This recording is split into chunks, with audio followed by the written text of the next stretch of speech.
Salve, salve galera! Sejam bem-vindos para mais um Tributologia. Esse é o programa de número 290 que vai ao ar no domingo, dia 7 de dezembro de 2025. Galera, já chegamos em dezembro, mas ainda é o primeiro final de semana, portanto ainda dá tempo de fazer diferente, ainda dá tempo de correr atrás pelo menos de 1/12 daquilo que você prometeu no ano passado, não é verdade? Então vamos correr, porque efetivamente dá para chegar. Bom, o tema do Tributologia de hoje é um assunto muito interessante. Eu vou comentar com vocês aqui uma decisão adotada pelo STJ no julgamento de dois RESPs. Um é o RESP 2135871, RESP 2135871, e o outro é o RESP 2199044, 2199044. Nesse RESP, o STJ afastou a possibilidade de restituição da diferença entre a base presumida de PIS e COFINS e o preço efetivo na comercialização de cigarros. Gente, é importante chamar a atenção que PIS e COFINS são contribuições que, óbvio, vão deixar de existir em 2027, quando entrará em vigor a contribuição sobre bens e serviços. Mas ainda existe e ainda existem e ainda existe muita discussão sobre isso. PIS e COFINS tem várias sistemáticas de recolhimento. Nós temos PIS e COFINS monofásico, PIS e COFINS substituição, PIS e COFINS não cumulativo, PIS e COFINS cumulativo, ou seja, PIS e COFINS são tributos que geram muito problema. Mas o que acontece aqui é o seguinte, o STF, e aí eu vou lá no STF, ele julgou o tema 228 da repercussão geral. E quando o STF julgou o tema 228 da repercussão geral, o STF entendeu que cabe a restituição da diferença das contribuições para o PIS e para a COFINS recolhidas a maior no regime de substituição tributária, se a base de cálculo efetiva for inferior à presumida. Ou seja, mesmo entendimento adotado pelo STJ lá atrás, quando permitiu que efetivamente houvesse a devolução, no caso de substituição tributária de ICMS, caso o fato gerador acontecesse a menor, no tema 1191.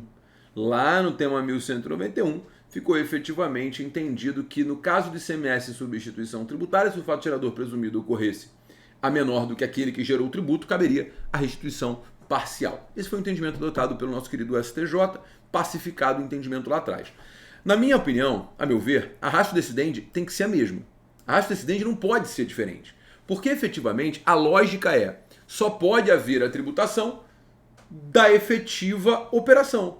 Eu não posso tributar a presunção, porque a presunção ela não aconteceu. E aqui, no caso do PIS e COFINS sobre o cigarro, a gente tem uma questão muito interessante. Por quê?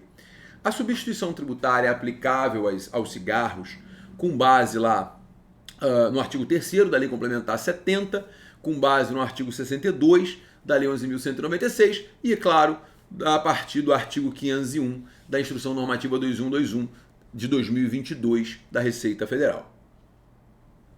Lá fica claro que existe um preço sugerido previsto na regra, multiplicado pelos coeficientes legais, 3,42 para PIS e 2,9169 para COFINS. Isso é o que está lá na IN da Receita Federal 2121 de 2022. Tá? Então, efetivamente, caberia a restituição caso o fato gerador presumido ocorresse a menor.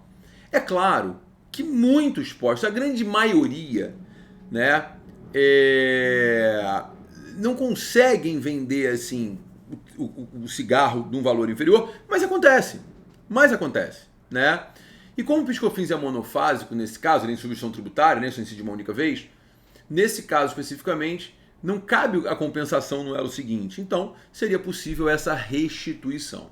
O que é interessante é que a Receita Federal reconheceu a própria possibilidade de restituição lá atrás, quando soltou uma nota COSIT, que foi a 446 de 2020. COSIT 446 de 2020. A Procuradoria da Fazenda Nacional, por sua vez, editou o parecer SEI 16182. E no parecer SEI 16182 de 2021, a PGFN disse: eu não vou recorrer sobre esse assunto. Até aí, estava tudo caminhando muito bem, né?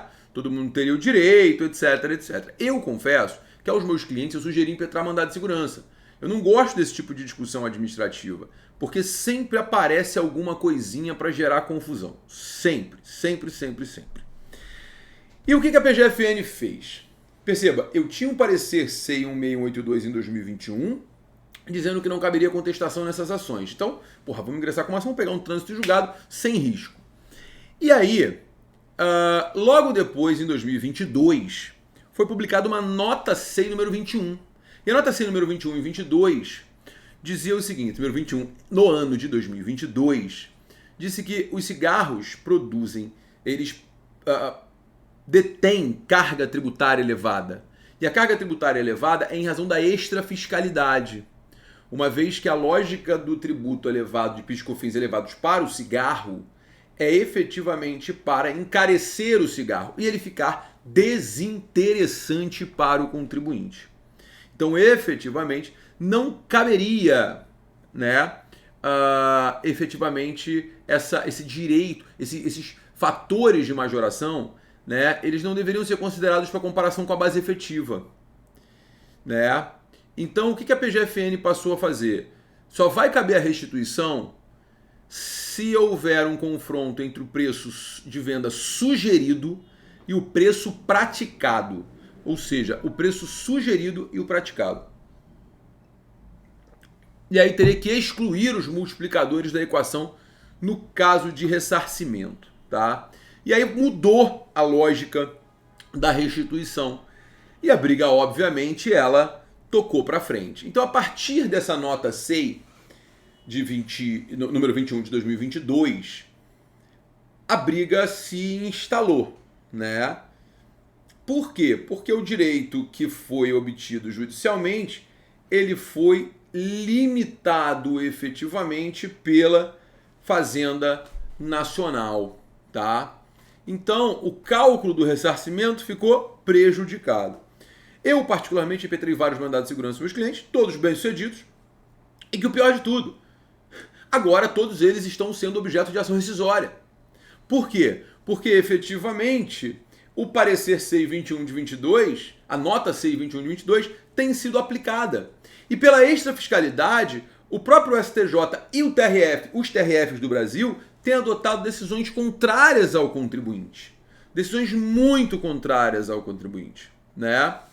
E aí que tá, o STJ ele foi pelo mesmo caminho no julgamento desses RESPs que eu falei para você, que são os RESPs 21358871 e 2199044.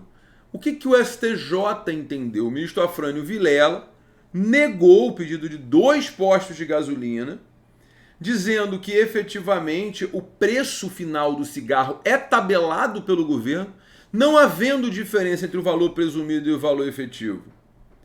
Não há essa diferença, né? No caso concreto, havia um pedido de compensação do crédito, um mandado de segurança com declaração de direito à compensação, né? E aí o ministro Afrânio Vilela entendeu que não se aplica a tese 288 no caso dos cigarros. A tese de repercussão geral, 288, então, ela não funciona. Por quê? Porque efetivamente cigarros têm caráter, a tributação sobre cigarros tem caráter extrafiscal, caráter interventivo, o que extrapola lá o objetivo meramente arrecadatório. Ou seja, a lógica seria desestimular o consumo do tabaco, porque ele faz mal à saúde pública, né? E tem impactos econômicos nocivos. Então, no final das contas, o entendimento do ministro Afrânio Vilela foi no sentido de que, no caso do cigarro, a tributação não tem como base de cálculo a presunção, mas um valor legalmente fixado que afasta a possibilidade de restituição, afasta a aplicação do tema 228. Então ele efetivamente afastou a aplicação do tema 228 para o cigarro. Perceba como no Brasil nada é seguro, né? Eu fico imaginando quem fez a compensação administrativa e tomou uma ação, ainda que não tenha feito ação judicial, vai. O cara fez uma compensação administrativa e tomou uma glosa, agora vai ter que discutir com a tendência de perder. O cara que fez uma ação judicial e ganhou, está sofrendo rescisória. Os meus clientes, por exemplo, eu tenho sempre cuidado de falar para meus clientes o seguinte: ganhamos, vamos esperar o prazo da rescisória. Se você quiser compensar antes, compensa, vamos esperar o prazo da rescisória. E felizmente eu não tive nenhum cliente meu que se deu mal com esse assunto, porque todos eles a gente ganhou e no final das contas não levou, porque a rescisória está aí e as rescisórias estão sendo todas julgadas procedentes. Eu não vou mentir para vocês, mas o que eu quero dizer para vocês é: o direito tributário é muito inseguro. O direito tributário tem muita dificuldade, principalmente no momento atual, em que há uma tendência de proteção do orçamento público, em que há uma tendência de matar as teses tributárias, né? Então, o que eu quero dizer para vocês com tudo isso que eu falei aqui? Efetivamente, senhoras e senhores, quando a gente discute uma tese tributária, faça uma ação judicial, porque mesmo na ação judicial, efetivamente, há o risco de você ter uma revisão daquela decisão, tá? Cuidado em fazer tese administrativa. Administrativamente faz só aquilo que é direito, aquilo que não tem discussão, aquilo que está pacificado. E o pior de tudo é que nesse caso estava pacificado com efetivamente trânsito julgado, tema do STF, parecer da PGFN, instrução da Receita, e infelizmente tudo isso caiu por terra.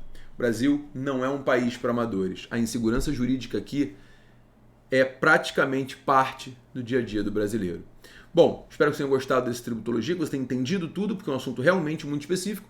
E qualquer dúvida, eu estou sempre à disposição de vocês. Me sigam nas redes sociais. Se você gostou desse vídeo, curta, compartilhe, para que mais pessoas tenham acesso a esse conteúdo. Muito obrigado, um beijo grande e até semana que vem com mais Tributologia. Tchau, tchau, galera.